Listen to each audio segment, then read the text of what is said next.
রামের রক্তেরি চাঁদ কেন গো আবার কাঁদাই তুমি কেমনে ঘুমিয়ে আছো মাদ্রাসারি আঙ্গিনায় তুমি কেমনে ঘুমিয়ে আছো এই জামিয়ার আঙ্গিনায় ওই দেখো আজ কত ওলি আসলো তোমার মাদ্রাসায় ওই দেখো আজ কত ওলি আসলো তোমার মাদ্রাসায় মুহররমের রক্তেরি চাঁদ কেন গো আবার কাঁদাই হাই মুজিবর পিয়ার রাসূল নিলে তুমি শেষ বিদায় খুদার পথে শহীদ হতে ছিল তোমার বাসনা খুদার পথে শহীদ হতে ছিল তোমার বাসনা তাই তো তুমি পেলে আজি জান্নাতেরি বিছানা তাই তো তুমি পেলে আজি জান্নাতেরি বিছানা মুহররমের রক্তেরি চাঁদ কেন গো আবার কাঁদাই হাই মুজিবর পিয়ার রাসূল নিলে তুমি শেষ বিদায় আসসালামু আলাইকুম ওয়া রাহমাতুল্লাহ মাশাআল্লাহ জাযাকাল্লাহ আজকে আমাদের ওস্তাদজির জবান থেকে আমাদের মরহুম সভাপতি সাহেবের এই কথাগুলো বাক্যগুলো আপনারা সবাই কেমন আছেন? আলহামদুলিল্লাহ। দ্বিতীয় স্বাধীনতা উদযাপন কেমন হচ্ছে? মাহফিলে স্বাধীনভাবে কথা বলতে পারা স্বাধীনতার সবচেয়ে বড় প্রাপ্তি, ঠিক কিনা বলেন? আমাদের স্বাধীনতার সবচেয়ে বড় প্রাপ্তি কি? স্বাধীনভাবে কথা বলতে পারা, কথা শুনতে পারা। এখন স্টেজে ওঠার আগে আমাদের কোন মুহতামিম সাহেব বলে না, হুজুর দেশের অবস্থা ভালো না, একটু বুঝে কথা বললেন। আগে আমাকে প্রতিদিন বলতো, একদম প্রতিদিন। এমন কোন মাহফিল নাই যে আমি দু একটা স্লিপ না পাইতাম মুহতামিম সাহেবদের কাছ থেকে। ওয়ালিদা তো যতবার দাওয়াত দিয়েছে একবারও স্লিপ দেয় নাই, শুধু মাঝখানে একবার আনতে পারে না, ঠিক কিনা বলেন? আয়োজন করেছে কাশিমপুর থানা থেকে ওসি রাফি সাহেব, নামও মনে আছে। এদের নাম মুখস্থ রাখা উচিত। এদেরকে আপনারা যদি ভুলে যান, আবু জেহেলকে ভোলা যায়, নমরুদকে ভোলা যায়, কারুনকে ভোলা যায়, ফেরাউনকে ভোলা যায়। আল্লাহ পাক ওদের নাম কোরআনে লিখে দিয়েছেন যাতে করে নব্য আবু জেহেল, নব্য ফেরাউন এবং আবু জেহেলের নাতিপুতিরা সাবধান হয়ে যায়। এরপরেও যেহেতু ওরা সাবধান হয় নাই, তাহলে আমরাও নমরুদকে যেভাবে মনে রেখেছি, কারুনকে যেভাবে মনে রেখেছি, শেখ হাসিনা এবং তাদের নাতিপুতিকে আমরা সেভাবেই মনে রাখবো। কথা বলতে হবে, ঠিক কিনা যেটা বলে? আপনারা কি প্রস্তুত আছেন? কারা কারা প্রস্তুত? দোহা দেখতে চাচ্ছি।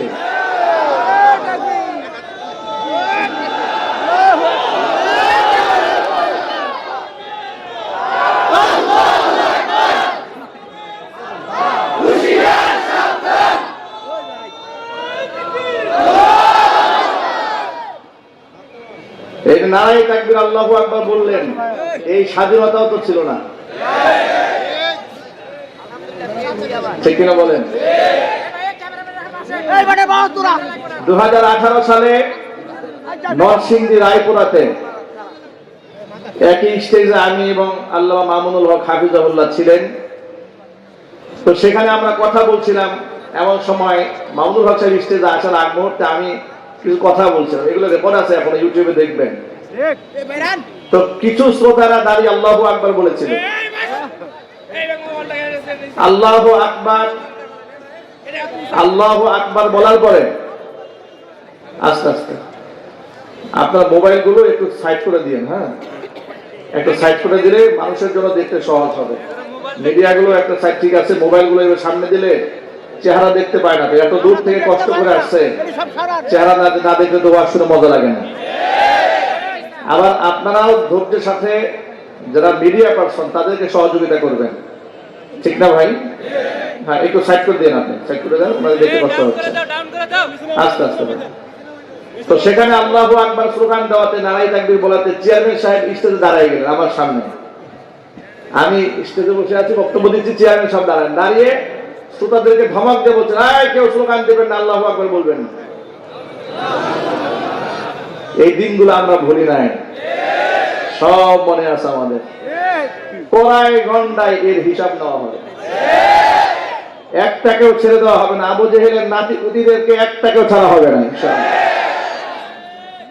ওরা জয় বাংলা স্লোগান শোনাতে শোনাতে আমাদের বাচ্চাদেরকে মুখস্থ করাই ফেলেছে। আমার ছোট্ট বাচ্চা 4 বছর বয়স, ঘরের মধ্যে একদিন বলতেছে, জয় বাংলা জিতবে এবার নৌকা। প্রত্যেকে শিখেছে যেটা, কয় বাবা এই যে সব সময় মাইকে গুলো বাজের সামনে দিয়ে, শিশু বাচ্চা তো মুখস্থ করে ফেলেছে।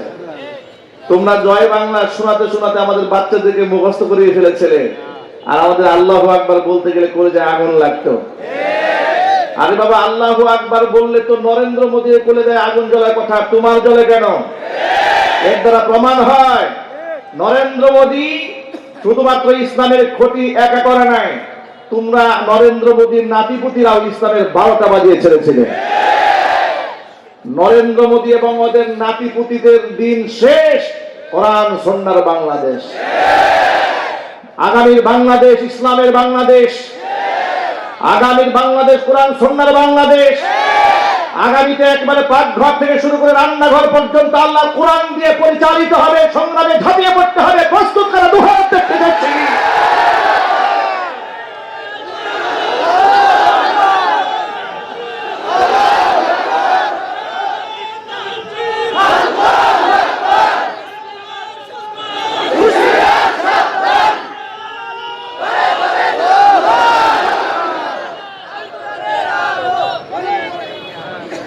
আমি আল্লামা মামুনুল হক হাফিজাহুল্লাহকে নিয়ে লাইভ দিয়েছিলাম। ওরা আমার নামে থানায় অভিযোগ করেছে যে এই লোক হচ্ছে, মাদানী হুজুর হচ্ছে মামুনুল হকের পাপের সাক্ষী। উনি সস্ত্রীক রিসোর্টে যাবেন না জঙ্গলে যাবেন, সেটা তার ব্যক্তিগত ইস্যু ছিল। এটা নিয়ে তোমরা তামাশা করেছিলে। তোমরা যে সেঞ্চুরি করেছো সেই ইতিহাস কিন্তু আমরা ভুলে যাইনি। জাহাঙ্গীরনগর বিশ্ববিদ্যালয়ে তোমরা সেঞ্চুরি করে মিষ্টি বিতরণ করেছিলে, ইতিহাস আমাদের জানা আছে। সুতরাং আমাদেরকে নিয়ে আর নাড়াচাড়া, তোমাদের দিন তো শেষ হয়ে গেছে অলরেডি। কিন্তু এখনো দেখি নেতা কর্মীরা দেশ বিদেশ ঘুরে বেড়ায় চোরের মতো, আর পাতি নেতারা ফরিং এর মতো লাফায়। ফেসবুকে এদের আস্ফালন দেখলে মনে হয় এদের কোনো গার্জিয়ান নাই, এদের দিমাগ নষ্ট হয়ে গেছে। এদেরকে বলবো, মাসুদ ভালো হয়ে যাও। কথা বলে না ভাই? এদের কি বলবো? মাসুদ ভালো হয়ে যাও। কি ভালো হওয়ার দরকার আছে না নাই? ভালো না হলে ভালো বানাবার ব্যবস্থা আছে না? ইনশাআল্লাহ বলেন, আল্লাহ কবুল করেন। আলহামদুলিল্লাহ আলহামদুলিল্লাহ নাহমাদুহু ওয়া নাস্তাঈনুহু ওয়া নাস্তাগফিরুহু ওয়া নু'মিনু বিহি ونتوكل عليه ونعوذ بالله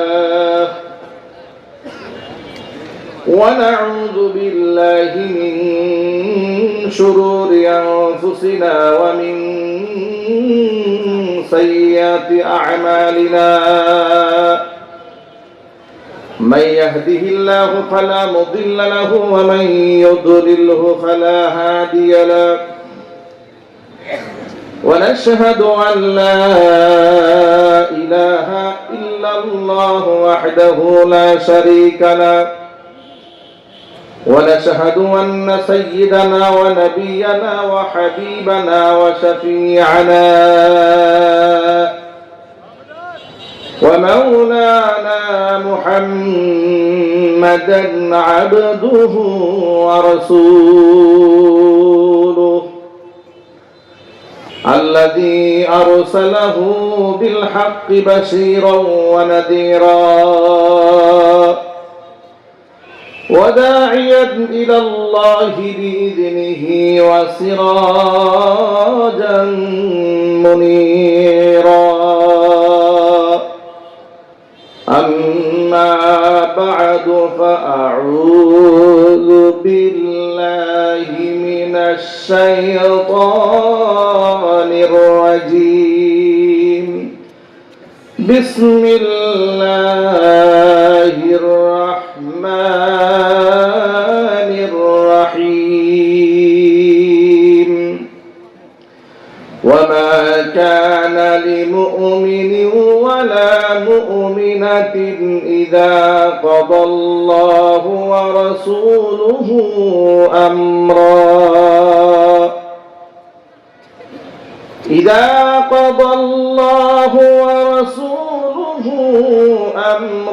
أن يكون لهم الخيرة من أمرهم ومن يعص الله ورسوله فقد ضل ضلالا مبينا وقال تعالى في شان حبيبه ومحبوبه آمرا ومخبرا إن الله وملائكته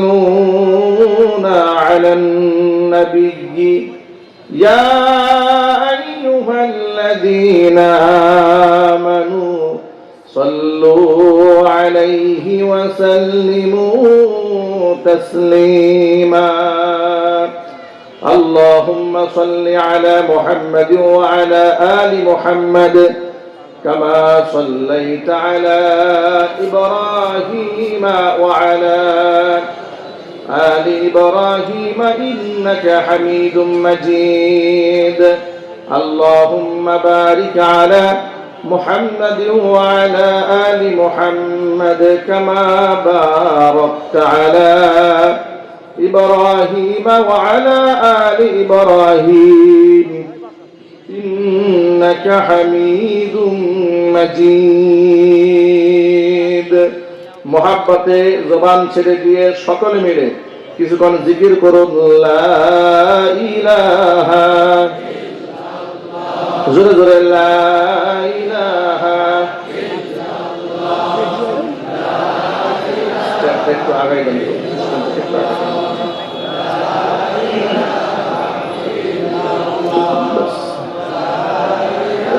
হালকা রিভার্ব দিয়ে রাখেন একটু ভলিউম দেন এই স্টেজ মনিটরে আওয়াজ দেন প্যান্ডেলের ভিতরে সাউন্ড দেন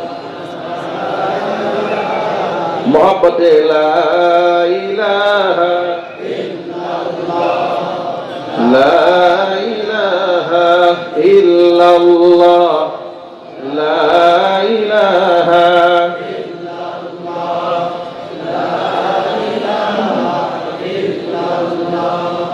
লা ইলাহা ইল্লাল্লাহ লা ইলাহা ইল্লাল্লাহ লা ইলাহা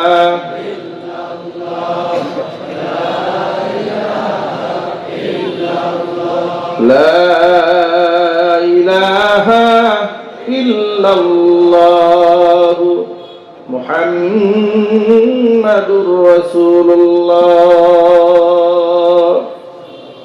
সাল্লাল্লাহু আলাইহি ওয়াসাল্লাম।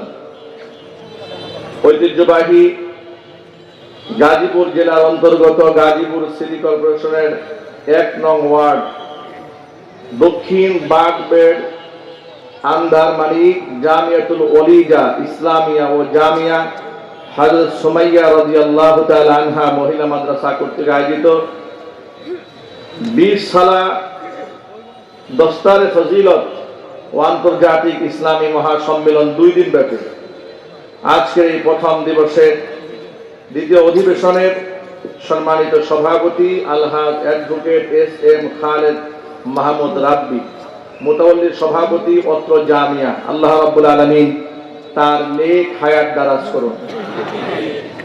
এছাড়াও আমন্ত্রিত বিশেষ অতিথি বৃন্দা হাজারাত উলামায়ে কেরাম, মুরব্বিয়ানে ইজম, অত্র এলাকা এবং পার্শ্ববর্তী এলাকার বিভিন্ন প্রান্ত থেকে ছুটে আসা দিনদরদি, ঈমানদার, পরহেজগার, মুত্তাকি মুসলিম ভাইরা, পর্দার অন্তরালে অবস্থানরত আমাদের সকলের শ্রদ্ধা ভাজন পর্দানিশীল মা এবং বোনেরা, মহান আল্লাহ রাব্বুল আলামিনের দরবারে আলী শানে লাখ কোটি শুকরিয়া আদায় করছি যে মহান মুনিব প্রচন্ড দাপট এবং ক্ষমতাধর এক স্বৈরাচারীর স্বৈরাতন্ত্র থেকে, জুলুম থেকে, নির্যাতন থেকে জুলাই আগস্টের বিপ্লবের মাধ্যমে ২৫০০ তাজা প্রাণের বিনিময়ে, অসংখ্য লোকদের রক্তের বিনিময়ে আল্লাহ রাব্বুল আলামিন আমাদেরকে মুক্ত করেছেন, স্বাধীন করেছেন, স্বাধীনভাবে কথা বলার মতো পরিবেশ তৈরি করে দিয়েছেন। এই জন্য আপনারা খুশি না বেজার? কম না বেশি? উচ্ছ্বসিত কণ্ঠে, খুশি মনে, মন প্রাণ উজাড় করে আল্লাহ পাকের শেখানো ভাষায় শুকরগুজার করছি। জবান ছেড়ে দিয়ে সকলে একযোগে বলছি আলহামদুলিল্লাহ। রব্বানা লাকাল হামদ হামদান কাসীরা তাইয়িবান মুবারাকান ফীহি। রব্বানা লাকাল হামদু কামা ইয়ানবাগি লিজালালি ওয়াজহিকা ওয়া আযীমি সুলতানিকা। আল্লাহ রাব্বুল আলামিন 2 দিন ব্যাপী ইসলামী মহাসম্মেলনকে কবুল করুন। জামিয়াতুল ওলিজা ইসলামিয়া ও জামিয়া হযরত সুমাইয়া রাদিয়াল্লাহু তাআলা আনহা মহিলা মাদ্রাসাকে আল্লাহ তাআলা কিয়ামত পর্যন্ত কবুল করুন। মাদ্রাসা দ্বয়ের সমস্ত হাজাত আল্লাহ তাআলা তার গায়বে খাজানা থেকে মিটিয়ে দেন। অক্লান্ত পরিশ্রম করে এই জান্নাতের বাগান যারা সাজিয়েছেন, দূরদরাজ থেকে শোনার জন্য যারা এসেছেন, আজকের মাহফিলের ওসিলা করে আল্লাহ তাআলা সকলকে পরিপূর্ণ হেদায়েত নসিব করুন। কাল কিয়ামতের কঠিন ময়দানে এই আয়োজন আল্লাহ পাক আমাদের সকলের নাজাতের জারিয়া হিসেবে কবুল করুন। অত্র এলাকার সমস্ত মুর্দেগানের কবরে আযাব আল্লাহ তাআলা কিয়ামত পর্যন্ত বন্ধ করে দিন। প্রিয় ভাইরা, মাগরিবের নামাজের পরপরই হাজার হাজার মানুষ বসে আছেন একমাত্র আল্লাহ পাকের কোরআনের কারীমের মহব্বতে, রাসূলের সুন্নাহর ভালোবাসায়। ঠিক কিনা? কোরআনে কারীমের আকর্ষণ মানুষকে ঘরে থাকতে দেয় না। কোরআনে কারীমের আকর্ষণ মানুষকে ঘর ছাড়া করে দেয়, বাড়ি ছাড়া করে দেয়। কোরআনে কারীমের আকর্ষণে মানুষ হাসি মুখে ফাঁসির কাস্তে ঝুলতে যায়। কোরআনে কারীমের আকর্ষণে মানুষ হাসি মুখে দ্বিখণ্ডিত হতে জানে। এই কোরআনে কারীমের মোহাব্বত দিয়ে আল্লাহ আমাদের অন্তরকে আলোকিত বানায় দেন। সকলে একটু চিৎকার দিয়ে বলুন আল্লাহুম্মা আমিন। কোরআনের বাণী যে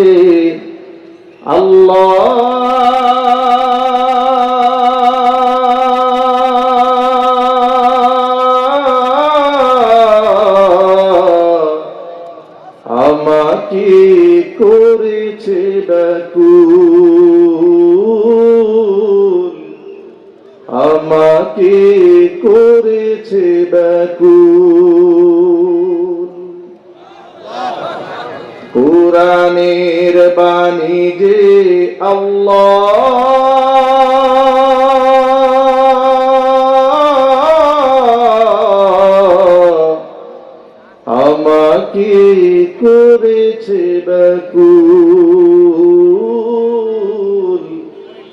আমাকে করেছে ব্যাকুল।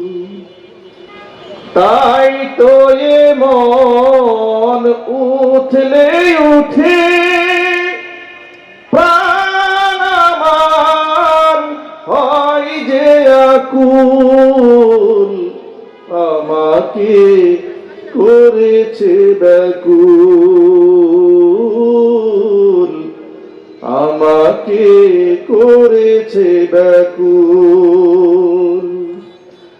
কোরআনের বাণী যে আল্লাহ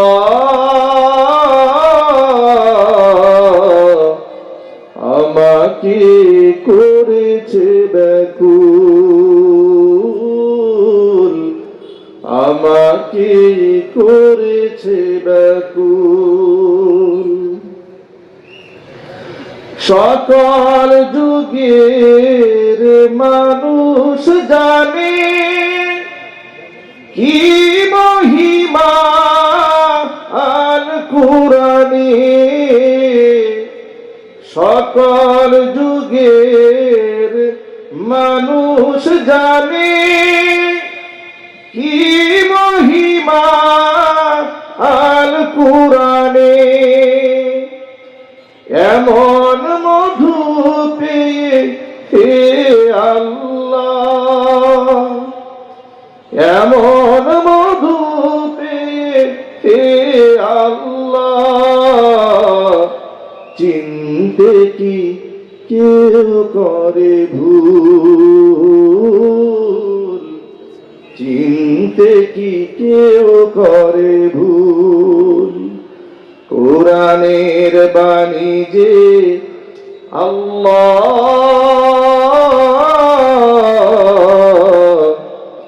আমাকে করেছে ব্যাকুল, আমাকে করেছে ব্যাকুল, আমাকে করেছে ব্যাকুল।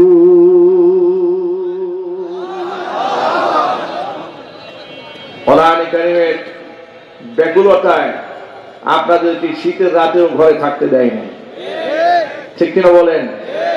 কোরআনে কারীমের ব্যাকুলতায় এদেশের মানুষ, কত মানুষ ঘর ছাড়া হয়েছে, কত মানুষ বাড়ি ছাড়া হয়েছে, কত মানুষ দেশান্তরিত হয়েছে, কত মানুষ অন্ধকার কারাগারে বছরের পর বছর নিরপরাধ হয়েও কোরআনের ব্যাকুলতায় অপরাধী সাজানো হয়েছে, বছরের পর বছর জেলখানায় কাটিয়েছে একমাত্র কোরআনের ব্যাকুলতায়। কথা বলতে হবে, ঠিক কিনা যদি বলেন? সেই দরদ নিয়ে আজকে আমরা এখানে বসেছি। ইনশাআল্লাহ এই ব্যাকুলতা আল্লাহর কাছে মঞ্জুর হবে। কোরআনের নূর দিয়ে আমরা একটি সুন্দর সমাজ বিনির্মাণ করতে সক্ষম হব ইনশাআল্লাহ। আপনারা তো রাজি আছেন ইনশাআল্লাহ? যদি বলেন ইনশাআল্লাহ। সেই ক্ষেত্রে আপনাদেরকে একটি মূলনীতি মনে রাখতে হবে। আমি অনেক লম্বা কথা বলার সুযোগটা আমাদের হবে না, যেহেতু আমাদের এই সময় মাহফিলের প্রচন্ড চাপ থাকে। উজুর খাহি আগেই করে নিচ্ছি। আমার রিয়াজুল করিম ভাই যখন আমাকে দাওয়াত দিয়েছেন তখন তো আমার আলোচনার সময় ছিল বাদ আসর। এই মাহফিলের পরেও আমাকে আরো 3টা মাহফিলে অংশগ্রহণ করতে হবে আজকে। যার জন্য মনে চাইলে আমি অনেক লম্বা কথা বলতে পারবো না। আমি মোটা দাগের কিছু কথা, আমি যেহেতু ক্লিয়ার কথা বলতে পছন্দ করি, মোটা দাগের কথাগুলো আমি বিগত জীবনেও বলেছি, আজকে বলবো ইনশাআল্লাহ।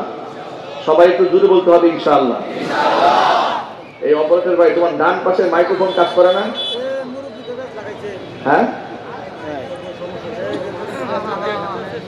ডান পাশে মাইক্রোফোন কিন্তু কাজ করে না। হ্যাঁ, তাহলে এটা বসে রাখছো কেন? এটা কেবলই সমস্যা, খোলা, এটা মানে কাজ করবে না। কেবল চেঞ্জ করতে সময় লাগবে, এই জন্য এই সাইডে আওয়াজ হয় না। এই বক্সগুলোতে এটা আওয়াজ বাড়াই দেন, তাহলে একটু বাড়াই, সাউন্ড বাড়াই দেন। প্রিয় ভাইরা আমার, আমরা কোরআনের ব্যাকুলতা নিয়ে এসেছি। আমরা কোরআনের ব্যাকুলতা অন্তরে ধারণ করে আমরা কোরআনময় জীবন গড়ব, কোরআনময় সমাজ গড়ব। বলুন ইনশাআল্লাহ। এটা তখনই বাস্তবায়ন করা সম্ভব হবে যখন আল্লাহ এবং আল্লাহ রসুলের প্রতি আমাদের সন্তুষ্টির মাত্রা এত বেশি হবে, আল্লাহর পক্ষ থেকে ফয়সালা যা হয় সেটাই হাসি মুখে মানতে হবে। নবী করিম সাল্লাল্লাহু আলাইহি সাল্লাম তো বলেছেন, আজাবান লি আমরিল মুমিন, ঈমানদারের বিষয়টা খুব আশ্চর্যজনক একটা বিষয়। ইন্না আমরাহু কুল্লাহু লাহু খায়রুন, ঈমানদারের সব বিষয় তার জন্য কল্যাণকর হয়ে যায়। সুবহানাল্লাহ বলেন। আচ্ছা, একজন মানুষের জীবনে কি সব কিছু ভালো হয় নাকি? ভালো হয়, কিন্তু রাসূল বলছেন ঈমানদারের জীবনে যা কিছু হয় সব কল্যাণকর হয়। আল্লাহর হাবিব ব্যাখ্যা করে বলছেন, ইন আসাবাতহু সাররাউ শাকারা ফাকানা খায়রাল লাহ, যদি তার জীবনে কোনো ভালো কিছু সাধিত হয় তাহলে সে শুকরিয়া আদায় করে, এটা তার জন্য কল্যাণকর হয়ে যায়।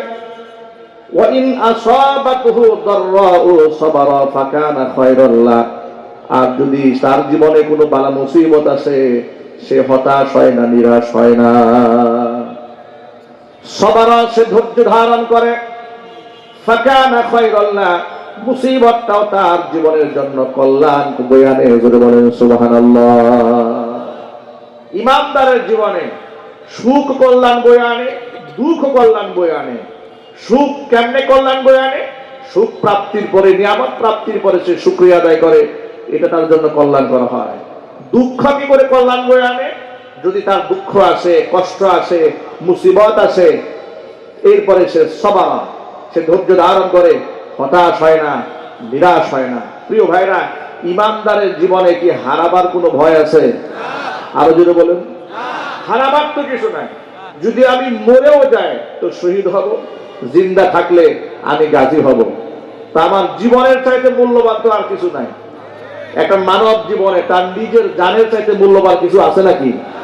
সেই জীবনটাও যদি সঁপে দেওয়া হয় তাতেও তো তার লস হওয়ার কিছু নাই। আবার যদি বেঁচে থাকে এতেও তার লস হওয়ার কিছু নাই। কারণ হচ্ছে যতদিন বেঁচে থাকবে আল্লাহর নিয়ামত প্রাপ্ত হবে, আর সেই শুকরগুজার বান্দাদের কাতার তালিকায় তার নাম উঠে যাবে। যদি বলতে হবে আল্লাহু আকবার। আমি আপনাদের সামনে মহান গ্রন্থ আল কোরআনের হাজার হাজার আয়াতের ভেতর থেকে সূরাতুল আহজাবের 36 নম্বর আয়াতে কারিমা আমার খুতবার মধ্যে তেলাওয়াত করেছি। আমার তিলাওয়াতকৃত আয়াতটি হিফজুল কোরআন কবির মধ্যে 22 নম্বর পারার 2 নম্বর পৃষ্ঠার একদম শুরুতেই আয়াতটি লিখিত আছে। আপনারা খুললেই আয়াতটা পাবেন। আল্লাহ পাক এই আয়াতের মধ্যে বলেছেন, ওয়ামা কানা লিমুমিনিন ওয়ালা মুমিনাতিন, কোন বিশ্বাসী পুরুষ কিংবা নারীর অধিকার নাই কোন ব্যাপারে? ইদা কাদাল্লাহু ওয়া রাসূলুহু আমরান, আমি আল্লাহ কিংবা আমার রাসূল যদি কোনো ব্যাপারে কোনো মতামত দিয়ে ফেলে, রায় দিয়ে ফেলে, সিদ্ধান্ত দিয়ে ফেলে, তাহলে আমি আল্লাহর সিদ্ধান্ত আমার রাসূলের সিদ্ধান্তের মধ্যে এসে আইয়াকুনা লাহুমুল খিয়ারাতু মিন আমরিহিম, নিজেদের পক্ষ থেকে তারা একটা মতামত ব্যক্ত করবেন, পছন্দ অপছন্দের কথা ব্যক্ত করবেন। সিদ্ধান্ত হয়ে যাওয়ার পরে এমন কোন রাইট, এমন কোন অধিকার, এমন কোন পারমিশন, এমন কোন অনুমোদন ও ইমানদার বান্দা বান্দির জন্য নাই। কারণ হচ্ছে আল্লাহ এবং আল্লাহ রাসূলের সিদ্ধান্ত ইমানদারদের জন্য শিরোধার্য। মুমিন জীবনের সবচাইতে ভালো সিদ্ধান্ত আল্লাহর পক্ষ থেকে যেটা আসে, তার চাইতে দামি কোনো সিদ্ধান্ত কি মানুষ নিতে পারবে? একটু জোর আওয়াজে বলতে হবে, নিতে পারবে না? নিতে পারবে না। একটু উদাহরণস্বরূপ বুঝেন আপনারা, আল্লাহ তাআলা নারীদের জন্য পর্দার বিধান দিয়েছেন। আল্লাহ সুবহানাহু ওয়া তাআলা মদ খাওয়া হারাম করেছেন, জুয়া খেলা হারাম করেছেন। আল্লাহ পাক 5 ওয়াক্ত নামাজ বাধ্যতামূলক করেছেন। আল্লাহ পাক সুদী লেনদেন হারাম করেছেন, সুদ ভিত্তিক অর্থনীতি হারাম করেছেন, যাকাত ভিত্তিক অর্থনীতি চালু করে দিয়েছেন। সুবহানাল্লাহ বলেন। মানব জীবনে কল্যাণকর যা আছে সব আল্লাহর পক্ষ থেকে আল্লাহই ফয়সালা করে দিয়েছে। বান্দার দায়িত্ব হচ্ছে হাসি মুখে আল্লাহ এবং রাসূলের সিদ্ধান্ত মেনে আমল করা। কোন ব্যক্তি যদি এই ক্ষেত্রে আল্লাহ এবং রাসূলের মতামতকে বাদ দিয়ে মাইয়াসিল্লাহ ওয়া রাসূলা, এই ক্ষেত্রে মাসিয়াত উল্লেখ করা হয়েছে, আল্লাহর মতামত রাসূলের মতামত বাদ দিয়ে কোন ব্যক্তি যদি নিজের মতামতকে প্রাধান্য দিয়ে ভিন্ন রাস্তা গ্রহণ করে, এটা হবে অবাধ্যতা। আল্লাহ এবং রসুলের অবাধ্যতা করে যদি কোনো ব্যক্তি ভিন্ন পথ অবলম্বন করে, ফাকাদ দাল্লা দালালান মুবিনা, ব্যক্তি সুস্পষ্ট গোমরা হয়ে যাবে। আমি আপনাদেরকে ছোট্ট করে প্রশ্ন করতে চাই, আপনারা জবাব দেবেন। আমরা কি গোমরা হতে চাই? আরো যদি বলুন, আমরা সঠিক পথে পরিচালিত হতে চাই। আল্লাহর হাবিব কোরআন সম্পর্কে বলেছেন, ইন্না হাদাল কুরআনা সাবাবুন, কোরআন এমন একটা রশি, তরফুহু বিআইদিল্লাহি ওয়া তরফুহু বিআইদিকুম, এই রশির এক প্রান্ত আল্লাহর হাতে, আরেক প্রান্ত বান্দা তোমাদের হাতে। লান তাদিল্লু ওয়া লান তাহলিকু বা'দাহু আবাদা, কোশ্চিনকালেও তোমরা বিভ্রান্ত হবে না, হক থেকে বিচ্যুত হবে না, তোমরা ধ্বংসপ্রাপ্ত হবে না, যদি কোরআন নামক রশিটাকে মজবুত ভাবে আঁকড়ায় ধরে রাখতে পারো। তোমাদের পদস্খলন হবে না, ধ্বংসপ্রাপ্ত হবে না। শর্ত একটা, কোরআনকে অবলম্বন বানিয়ে রাখতে হবে। আল্লাহ পাক যেন কোরআনে কারীমকে অবলম্বন বানিয়ে রাখার তৌফিক দান করেন। জোরে কোন আল্লাহুম্মা আমিন। এই আয়াতটি নাজিল হওয়ার একটা প্রেক্ষাপট আছে, যেটাকে তাফসীরের ভাষায় শানে নুজুল বলা হয়, মানে আয়াত নাজিল হওয়ার প্রেক্ষাপট। কেন আল্লাহ পাক এই আয়াতটা নাজিল করলেন, এর একটা ঘটনা আছে। ঘটনা হচ্ছে, নবী করিম সাল্লাল্লাহু আলাইহি সাল্লামের আপন ফুফাতো বোন যায়নাব বিনতে জাহাশ রাদিয়াল্লাহু তাআলা আনহা, তাকে আল্লাহর হাবিব সাল্লাল্লাহু আলাইহি সাল্লাম নিজের পালক পুত্র যায়েদ বিন হারেসা রাদিয়াল্লাহু তাআলা আনহুর পক্ষ থেকে বিবাহের পয়গাম পাঠালেন তার কাছে। যায়নাব বিনতে জাহাশ রাদিয়াল্লাহু তাআলা আনহা রাসূলের ফুফাতো বোন, কুরাইশ বংশী সুন্দরী নারী। তিনি যখন শুনতে পেলেন যে রাসূল আমার জন্য পাত্র সিলেক্ট করেছে যায়েদ বিন হারেসাকে, তিনি এটা মন থেকে অ্যাকসেপ্ট করতে পারলেন না। অ্যাকসেপ্ট করতে না পারার পেছনে তার যৌক্তিকতা ছিল যে আমি হলাম কুরাইশ বংশের একটা স্বাধীনা মুসলিম রমণী, আমার সামাজিক স্ট্যাটাস, বংশীয় মর্যাদা অনেক উপরে। পক্ষান্তরে যায়েদ বিন হারেসা হচ্ছে কৃতদাস, উকাজের মেলা থেকে তাকে 8 বছর বয়সে খরিদ করা হয়েছিল। সুতরাং একজন কৃতদাসের সাথে, যদিও সে রাসূলের পালক পুত্র হিসেবে এখন সে মর্যাদা পেয়েছে, কিন্তু তার সাথে আমার বিবাহ বন্ধন হবে, এটা আমি মন থেকে মানতে পারলাম না। তিনি গ্রহণ করলেন না এই প্রস্তাব। সাথে সাথে তার ভাই আব্দুল্লাহ ইবনে জাহাশ, যায়নাব বিনতে জাহাশের ভাই, তিনিও এই প্রস্তাব অ্যাকসেপ্ট করলেন না। তার পরিপ্রেক্ষিতে আল্লাহ তাআলা আয়াতখানা নাজিল করলেন। আয়াত নাজিল হওয়ার পরে এই আওয়াজ যখন যায়নাব বিনতে জাহাশের কান পর্যন্ত পৌঁছেছে, তখন তিনি বললেন, আল্লাহ এবং রাসূলের সিদ্ধান্ত চূড়ান্ত। হুজুর যে সিদ্ধান্ত দিয়েছেন যায়েদ বিন হারেসাকে বিবাহ করতে হবে, আমি হাসি মুখে আল্লাহ এবং রাসূলের সিদ্ধান্ত মেনে নিলাম। একটু জোর আওয়াজে বলতে হবে আল্লাহু আকবার। আয়াতটি মুফাসসিরিনে কেরামরা লিখেছেন, যদিও আয়াতটি নাজিল হয়েছে একটা খাস ঘটনাকে কেন্দ্র করে, কিন্তু ঘটনার হুকুম ব্যাপক। প্রত্যেকটা মুমিন মুসলমানের জীবনে আল্লাহ এবং রাসূলের সিদ্ধান্তই শিরোধার্য। এই ক্ষেত্রে কোনো যুক্তি চলবে না, কোনো তর্ক বাণিজ্য করা যাবে না। যেমন আমরা যদি আমাদের যুবক ভাইদেরকে বলি, যুবকেরা মুখে দাড়ি রাখতে হবে, দাড়ি রাখার বিধানটা ওয়াজিব। সব ফুকাহায়ে কেরাম এই ব্যাপারে একমত। দাড়ি রাখা কি জোরে বলেন তো ভাই? আর সবাইকে জোরে বলতে হবে, দাড়ি রাখার বিধানটা ওয়াজিব। 100 যুক্তি সামনে নিয়ে দাঁড়িয়ে যায়, হুজুর এখনো বয়স হয় নাই, চাকরি বাকরি করি, ব্যবসা বাণিজ্য করি, দাড়ি রাখলে মিথ্যা কথা বলা যায় না, কিন্তু যেহেতু মিথ্যা কথা বলতে হয়, এই জন্য আমি দাড়ির অমর্যাদা করতে চাই না, এই জন্য কেটে ফেলি। কি বুদ্ধি দেখছেন? উনি দাড়ির অমর্যাদা করবে না, মিথ্যা কথা বলতে হয়, তো এই জন্য দাড়ি আগে থেকেই কামায় রাখে। এরকম বুদ্ধি শুনলে শয়তান কিন্তু খুব খুশি হয়, ঠিক কিনা জুড়ে বলেন? দাড়ির ক্ষেত্রে হাজারো যুক্তি দাঁড় করায় দেয়, আবার না রাখার পেছনে গল্প করে বলে, হুজুর দাড়ি এত গুরুত্ব নিয়ে পড়ে আছেন আপনি, গোটা দেশ চলতেছে একদিকে আর আপনি দাড়ি নিয়ে পড়ে আছেন। আমি বলি, ভাই আমি শুধু দাড়ির কথা বলি না, এটা এক্সাম্পল বলেছি। দাড়ি, টুপি, তাসবিহ, জায়নামাজ, সুন্নতের মেসওয়াক থেকে শুরু করে সুন্নতে নববী, বাস্তব জীবনের সকল ক্ষেত্রে আল্লাহর নবীর আদর্শগুলোকে হাসি মুখে মানতে হবে। কোন বিধানকে তুচ্ছ করা, ব্যঙ্গ করা, খাটো করা, ছোট করে দেখার কোনো সুযোগ নাই। যদি কোন ঠিক কিনা? আমার মায়েদের জন্য আল্লাহ তাআলা পর্দা করা ফরজ করে দিয়েছেন।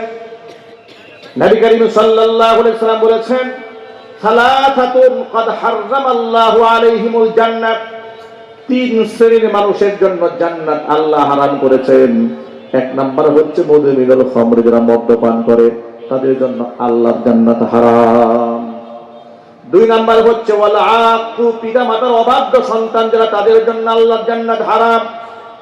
তিন নাম্বার ওয়াদাইয়ুসুল্লাযী ইউকিররু ফি আহলিহিল খাবাথ, ওই দাইয়ুস পুরুষ, যে দাইয়ুস পুরুষ তার অধীনস্থ নারীদেরকে অশ্লীল কাজের দেখার পরেও সে প্রতিবাদ জানায় না, অন্যায় ভাবে চলাফেরা করার পরে বাধা সৃষ্টি করে না, এমন পুরুষের জন্য আল্লাহর জান্নাত হারাম। জোরে কর নাউজুবিল্লাহ। এখন যদি পর্দার কথা বলা হয়, যুক্তি দেখায় বলে, হুজুর ধর্মীয় গোঁড়ামিটা একটু বাদ দেন, ধর্মান্ধতা বাদ দিয়ে দেন। দেখুন, আমাদেরকে ধর্মান্ধ বলে বামপন্থীরা। আমি আপনাদের অত্যন্ত বিনয়ের সাথে প্রশ্ন করি, আপনারা বলুন তো, যারা ধর্মীয় জ্ঞান রাখে, ধর্ম পালন করে, মান্য করে, তারা ধর্মান্ধ নাকি যারা জানে না তারা ধর্মান্ধ? ধর্মান্ধতা কাকে বলে? ধর্মের ব্যাপারে অন্ধ, ঠিক কিনা বলেন? যারা ধর্মীয় জ্ঞান রাখে না তারা ধর্মান্ধ হতে পারে। ধর্মীয় জ্ঞানে যারা সমৃদ্ধ, ধর্মের জ্ঞানে যারা আলোকিত, যাদের জীবন ওহীর নির্দেশনায় পরিচালিত, তারা কখনো অন্ধ নয়, তারা আলোকিত মানুষ, ঠিক কিনা বলেন? ধর্মান্ধ তারা যারা ধর্মের কোনো বালাই যাদের জিন্দেগিতে নাই, চুরি, ডাকাতি, মিথ্যা, জেনা, বদমাশি, খুন খারাপি, ধর্ষণ, রাহাজানি, অজস্র অপকর্মে যারা গোটা জীবনটাকে ডুবিয়ে রেখেছে, তারাই হচ্ছে আসল ধর্মান্ধ। চোর নিজের চুরি কখনো স্বীকার করে না, অন্যের উপর চাপিয়ে দিতে চায়। এই জন্য ক্ষুধাদ্রোহী এবং ধর্মান্ধরা আলেমদেরকে ধর্মান্ধ বলতে চায়। আমরা যখন ধর্মের ব্যাপারে ইসলামের শরীয়তের কথা জাতির সামনে উপস্থাপন করি, তখন তারা আমাদেরকে উল্টা টিটকারি দিয়া বলে, এরা ধর্মীয় গোঁড়ামির মধ্যে আছে।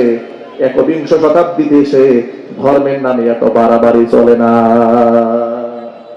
হিজবুত তাওহীদের মহিলারা রাস্তাঘাটে পত্রিকা বিক্রি করে, এমনকি বর্তমানে তারা অনলাইনে সোশ্যাল মিডিয়াতে খুব সুন্দর করে সেজেগুজে বিভিন্ন পণ্য বিক্রি করে, একেবারে সিনেমার নায়িকাদের স্টাইলে। যদি আপনি বাধা দেন, ওরা আপনাকে বলবে ধর্মীয় গোঁড়ামি ভালো নয়। কথা বুঝতে পেরেছেন? ওরা আপনাকে বলে দেবে ধর্মীয় গোঁড়ামি ভালো নয়। আমি আপনাকে এখন হাদিস থেকে প্রমাণ দেব, পর্দার ব্যাপারে আল্লাহর নবীর সিদ্ধান্ত চূড়ান্ত।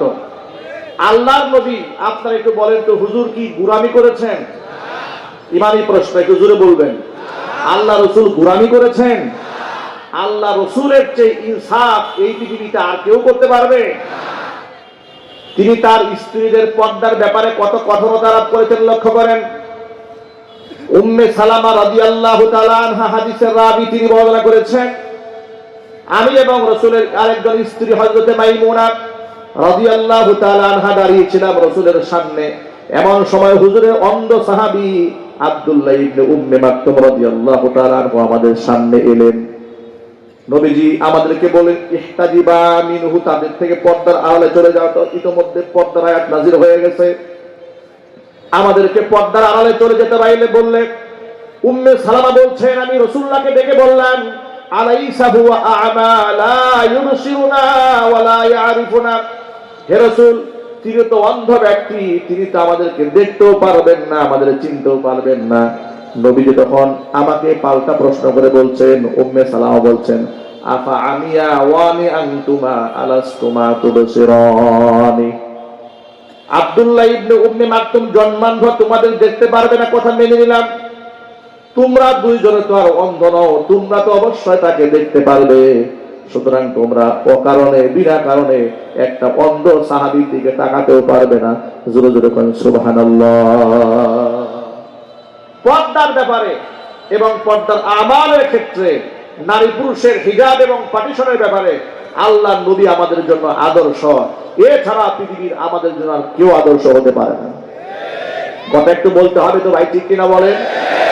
অনেকে যুক্তি তর্ক দিয়ে বলে, হুজুর মালয়েশিয়ার মেয়েরা পরপুরুষের সামনে মুখ খুলে চলে, ইন্দোনেশিয়ার মেয়েরা মুখ খুলে চলে, ইরানের মেয়েরা মুখ খুলে চলে, ইরাকের মেয়েরা মুখ খুলে চলে। আচ্ছা, Malaysia, Indonesia, Iraq, Iran, Lebanon, France, Britain, Canada, Germany কিংবা সৌদি আরব, এগুলা কি আমাদের ধর্মের মডেল? আরো জোরে আওয়াজ দিয়ে বলেন। আমাদের ধর্মের মডেল হচ্ছে কোরআন এবং সুন্নাহ। আমাদের মডেল হচ্ছে বিশ্বনবী মুহাম্মদ রাসূলুল্লাহ সাল্লাল্লাহু আলাইহি ওয়াসাল্লাম। ইতিহাস তো আপনাদের ভুলে যাওয়ার কথা নয়, আপনাদেরকে একটু স্মরণ করিয়ে দিই।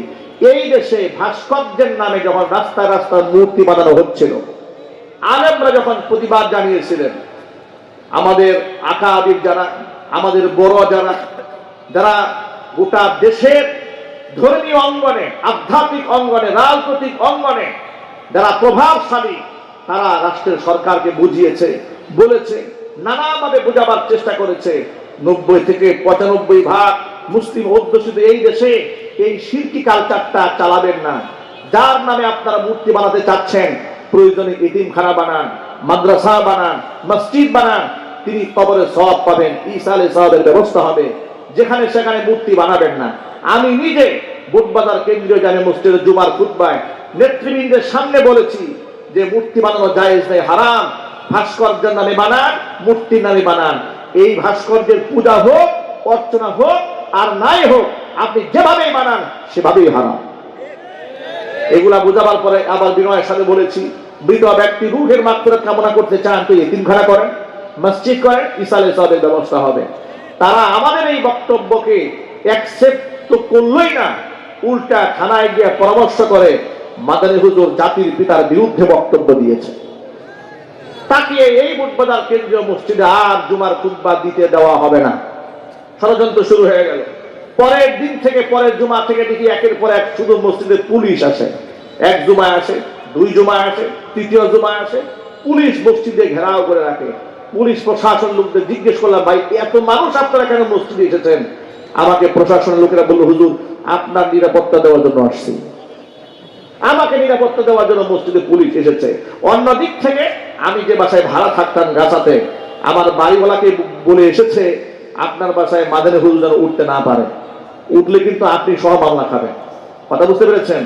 এর মানে হাইকমান্ড থেকে নির্দেশ দেওয়া হয়েছে আমাকে গাজীপুর থেকে উচ্ছেদ করবে, মসজিদ থেকে তাড়াই দেবেন। সর্বশেষ তাকে বললাম যে ভাই এক কাজ করেন, আপনার তো আমাকে নামাজ পড়াতে দিতে চাচ্ছেন না, আমার নামে একাধিক মামলা দিয়ে দেবেন, আমাকে হয়রানি করছেন। একটা কাজ করেন, আমি একটা জুমা পড়িয়ে আমার মসজিদের মিম্বার থেকে এত বছর নামাজ পড়িয়েছি, অন্তত মুসল্লিদের কাছ থেকে বিদায় নিয়ে যায়। আমাকে ডিরেক্ট বললো, না আপনি বিদায় নিতে পারবেন না, বিদায় নিতে গেলে মসজিদে একটা হট্টগোল লাগবে, আপনার ভক্তরা মিছিল নিয়ে দাঁড়ায় যাবে, সুতরাং আপনি বিদায় নিতে পারবেন না, আপনি চুপচাপ চলে যাবেন, একবারের জন্য মসজিদে আসবেন না, যদি আসে পরিস্থিতি যদি খারাপ হয় এজন্য আপনি দায়ী হবেন।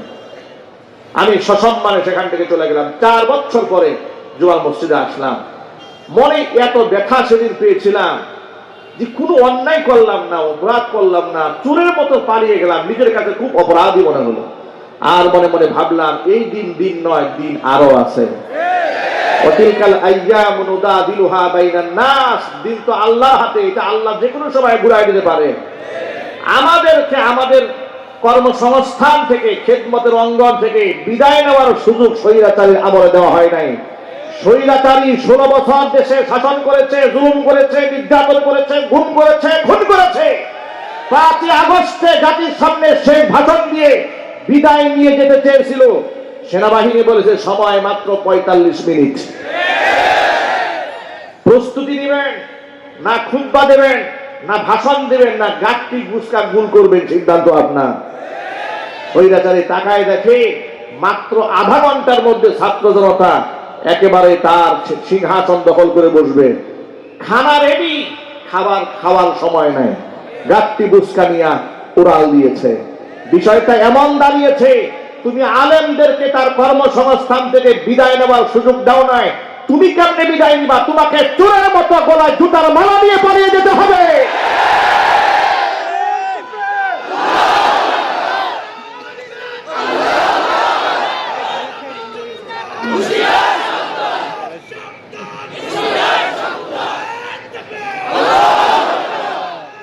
আমলে হক্কানি আলেম ওলামাদেরকে ওরা শত্রু বানিয়ে রেখেছিল, আর বেঈমান মুনাফিক কাফেরদেরকে ওরা বন্ধু বানিয়ে রেখে দিয়েছিল। রাষ্ট্রের দেশপ্রেমিক যারা তাদেরকে শত্রু বানিয়েছিল, রাষ্ট্রের শত্রু যারা তাদেরকেই তারা বন্ধু বানিয়েছিল। কথা জোরে বলতে হবে, ঠিক কিনা বলে? ওরা হেফাজতে আমরা অংশগ্রহণ করার কারণে আমাদের তকমা দিয়েছে আমরা হেফাজতি হুজুর। আমাকে যে কত লেভেলে ভাগ করেছে, কখনো বলেছে হেফাজতি, কখনো বলেছে জামাতি, কখনো বলেছে শিবির। শুধু রাজাকারটা বলতে পারে না, বয়স কম থাকার কারণে। ঠিক কিনা বলেন? দাঁড়িয়ে যদি কিছু পাট্টা টাট্টা থাকতো তাহলে গাজীপুরের 1 নাম্বার রাজাকার আমি থাকতাম। আপনি বলবেন হুজুর কেমনে 1 নাম্বার থাকতেন? আরে বাবা, 150 আসামি বিএনপির, এই 150 আসামির মধ্যে আমার নামে 1 নাম্বারে। হাসান সরকার এত বড় একটা প্রভাবশালী নেতা, এক সময় সাবেক এমপি ছিলেন, তিনি ডিস্ট্রিক্ট চেয়ারম্যান ছিলেন। বুড়া মানুষটা রাজনীতি করতে করতে বৃদ্ধ হয়ে গেছে, তাকে দিয়েছেন মামলার 7 নাম্বার আসামি, আমাকে দিয়েছেন 1 নাম্বার আসামি। বয়স যদি খালি একটু মিলতো ভাই, আমি হইতাম 1 নাম্বারের রাজাকার। কথা বলেন ভাই, ঠিক কিনা বলেন? এইভাবে তারা আমাদেরকে উচ্ছেদ করতে চেয়েছে। আমাদের অপরাধটা কি? আমাদের অপরাধটা শোনেন। আমাদের অপরাধ ছিল আমরা ওদের কুফরি কর্মকাণ্ডের বিরুদ্ধাচরণ করেছি। ওরা নারী উন্নয়ন নীতিমালা তৈরি করে কোরআন সুন্নাহর সূরা নিসার 11 নম্বর আয়াতটাকে ভেঙে দিয়ে ইউসিকুমুল্লাহু ফি আওলাদিকুম লিযাকারি মিসলু হাজ্জিল উনসাইয়িন, পুরুষ পাবে নারীর দ্বিগুণ, এই ভেদাভেদকে ভেঙে দিতে চেয়েছিল। এই মানদণ্ড ভেঙে দিয়ে নারী পুরুষ সমান করতে চেয়েছিল। আমরা বাধা হয়ে দাঁড়িয়েছিলাম। আমি যখন দেখেছিলাম এদেশের অজস্র আলেমদেরকে কোমরের মধ্যে রশি বেঁধে, হাতের মধ্যে হ্যান্ডকাপ পরিয়ে, গরুর রশি দিয়া বেঁধে, ডান্ডা বেরি পরিয়ে তাদেরকে আদালত তুলে বেইজ্জত করা হচ্ছে, তাদের পক্ষে দাঁড়িয়ে বক্তব্য দিয়েছিলাম। আমি এই দেশের শ্রেষ্ঠ সন্তান শহীদ আল্লামা দেলওয়ার হোসেন সাইদি রহমাতুল্লাহি আলাইহি, যার সাথে আহলে হক উলামায়ে কেরামের মওদুদিবাদ নিয়ে ইখতিলাফ থাকলেও তার দাওয়াত নিয়ে, তার ইসলাম প্রচার নিয়ে, তার খেদমত নিয়ে, তার তাবলীগ নিয়ে জনমনে কোনো প্রশ্ন ছিল না। কথা বলতে হবে, ঠিক কিনা বলেন? এমন একজন মানুষকে যখন তোমরা ধর্ষণকারী 300 নারীকে ধর্ষণ করেছে, খুন করেছিল, এই ধরনের অপরাধী বানিয়ে বছরের পর বছর জেলখানা আটকে রেখেছিলে, আমি তার হয়ে লাইভ করে বলেছিলাম যে ভাই, উনি শুধু জামাতের নেতা এটাই তো পরিচয় না, এই পরিচয় ছাড়াও তো তার অনেক বড় বড় পরিচয় আছে। তিনি একজন মুফাসসির কোরআন, মানুষকে আল্লাহর কথা বলেন, দ্বীনের কথা বলেন। অসংখ্য মানুষ তার কথা শুনে চোখের পানি ছেড়ে হেদায়েতের কথা বলে। একজন আলেম হিসেবে তো তার একটা ন্যূনতম সম্মান পাওয়া উচিত। এ কথা আমি খোলামেলা বলেছিলাম। আমি মাজলুম এই আলেমের পক্ষে দোয়া কেন করলাম? আমাকে বলে এই হুজুর এখন জামাত শিবির করে। মানে অবস্থা এই, ওদের পক্ষে গেলে আপনি মুক্তিযোদ্ধা, আর ওদের বিরুদ্ধে গেলে আপনি রাজাকার। এই কাজ খেলে 16 বছর গোটা দেশটাকে ওরা জাহান্নামের দ্বার প্রান্তে পৌঁছে দিয়েছিল। এই তাম কাজ খেলে গোটা দেশের স্বার্থকে ভারতের কাছে বিক্রি করে গোটা বাংলাদেশটাকে ধ্বংসের দ্বার প্রান্তে পৌঁছে দিয়েছিল। আল্লাহর গজবে, আল্লাহ পাকের লানতে আলেমদের চোখের পানিতে এমন ভাবে বেইজ্জত হয়েছে, পৃথিবীর কোন শাসককে 300 এমপি নিয়ে এক রাতে পালিয়ে যেতে হয়, এই কথা বলতে হবে।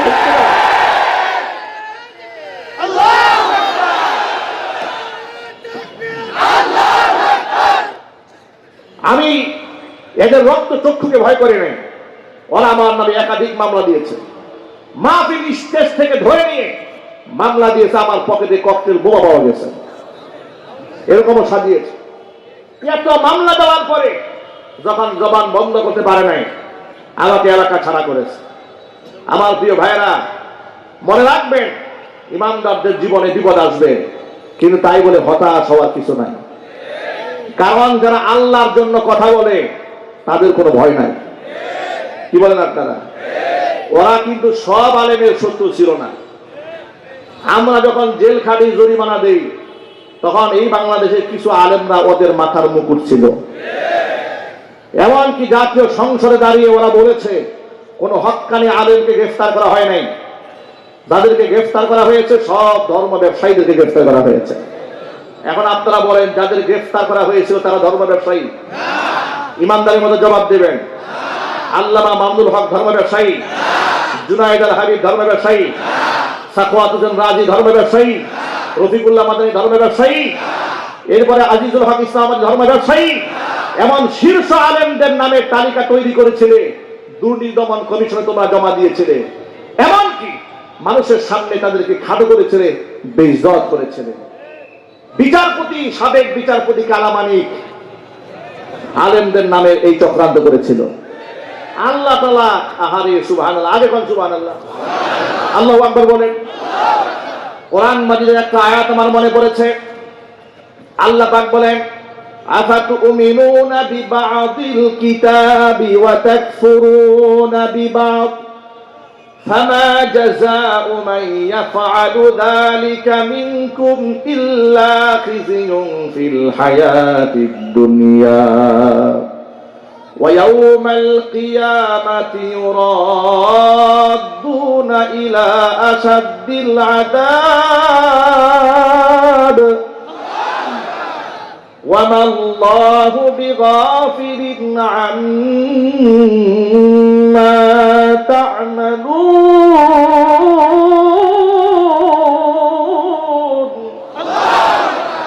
আল্লাহ পাক বলেন, আমার নাযিলকৃত বিধানের কিছু অংশের ঈমান আনবে আর কিছু অংশ করবে অস্বীকার। এই যদি হয় তোমাদের কারো চরিত্র, ফামা জাযাউ মাইয়া ফাআলু যালিকা মিনকুম ইল্লা খিzyun ফিল হায়াতিদ দুনিয়া, দুনিয়াতে তাকে লাঞ্ছনা গঞ্জনা, তাকে পোহাতে হবে। ওয়া ইয়াউমাল কিয়ামাতি ইউরাদ্দুনা ইলা শাদ্দিল আযাব, কিয়ামতের দিন তাকে আরো কঠিন শাস্তির সম্মুখীন করা হবে। তোমাদের কৃতকর্ম সম্পর্কে আমি আল্লাহ উদাসীন নই, গাফিল নই। এই কিনা বলেন?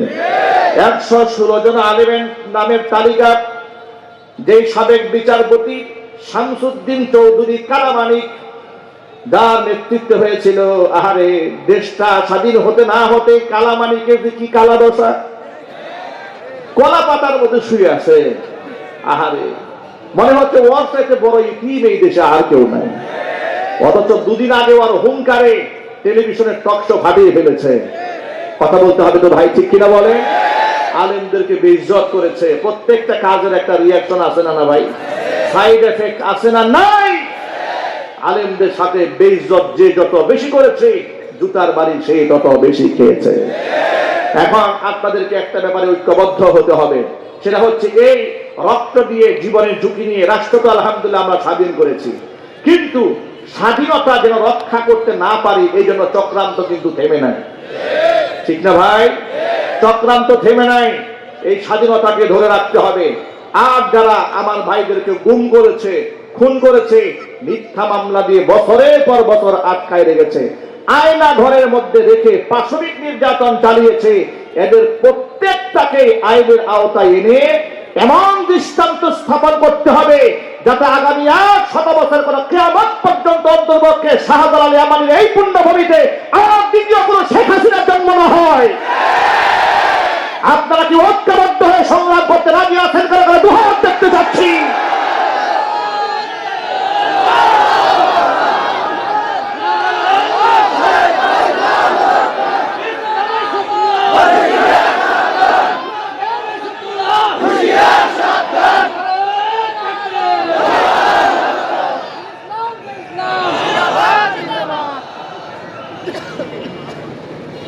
মনে রাখবেন, এই দেশে ইনশাআল্লাহ আর শেখ হাসিনা তৈরি হবে না। উবাইদুল কাদেরের মতো মানুষ এই দেশে আর জন্ম দিতে আমরা দেব না ইনশাআল্লাহ। আমরা কোন নরেন্দ্র মোদীর নাতিপুতির সাথে আমরা আপোষ করব না। অন্তর্বর্তীকালীন সরকারকে বলছি, আপনাদের নমনীয় আচরণে আমরা ব্যথিত, আমরা দুঃখ ভারাক্রান্ত, আমরা ক্ষুব্ধ। আলেমদেরকে ডান্ডা বেড়ি পরিয়ে আদালতে তোলা হয়েছে, আর গণহত্যাকারীদেরকে জামাইয়ের মতো হাসতে হাসতে প্রিজন ভ্যান থেকে নামে। খুনিদের সাথে এত পীড়িত এই জাতি মানবে না।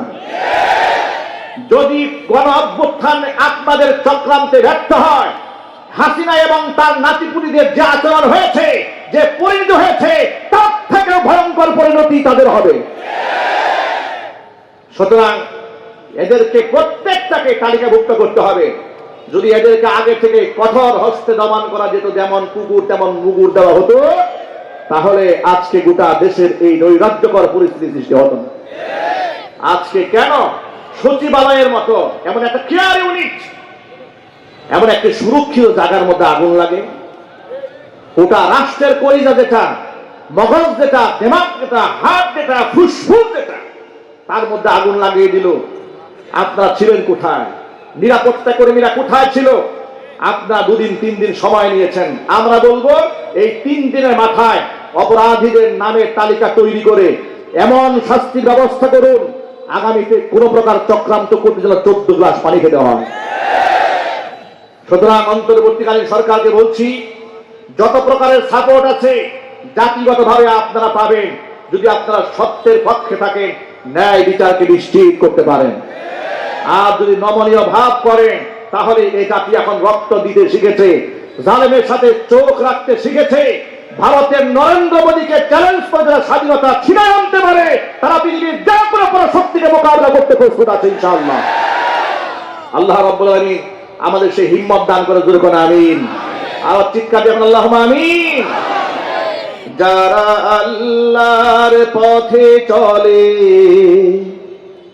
আল্লাহর কথা বলে, আল্লাহকে ভালোবেসে সপেছে জীবন, তাদের কিসের ভয়, কে করে পরাজয়, শহীদি তামান্নাতে নাচে তার মন।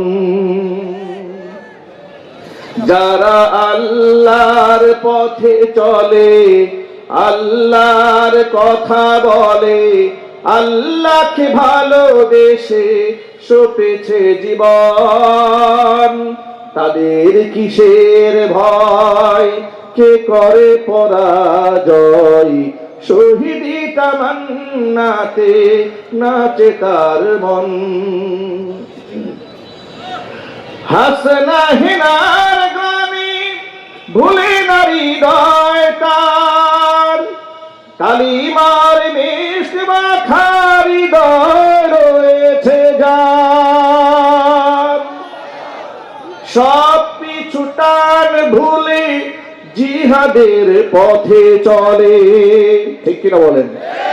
সব পিছু টান ভুলে জিহাদের পথে চলে, সে তো তার ঈমান বলে। যারা আল্লাহর পথে চলে, আল্লাহর কথা বলে, আল্লাহকে ভালোবেসে সপেছে জীবন, তাদের কিসের ভয়, কে করে পরাজয়, শহীদি তামান্নাতে নাচে তার মন।